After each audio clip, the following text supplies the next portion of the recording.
विरोधी पक्षनेतेपद देताना आमदारांच्या संख्येची अट नाही अशी माहिती विधिमंडळातील विश्वसनीय सूत्रांनी दिली आहे।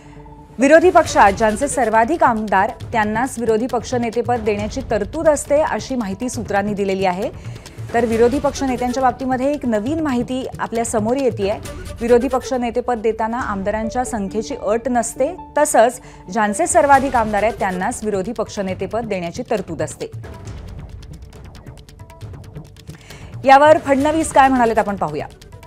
एक अध्यक्षांची दुसरी आतोटी अशी आहे की ते दोन्हीकडचा आवाज ऐकतात, डावीकडचाही ऐकतात आणि उजवीकडचाही ऐकतात आणि डावीकडचा देखील चांगल्या प्रकारे ऐकतात।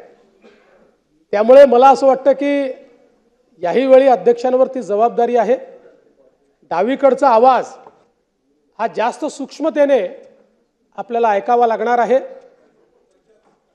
पण मला असं वाटतं की लोकशाहीमध्ये एक चांगला विरोधी पक्ष असणं हे देखील सुदृढ लोकशाहीचं लक्षण आहे। एबीपी माझा, उघडा डोळे बघा नीट।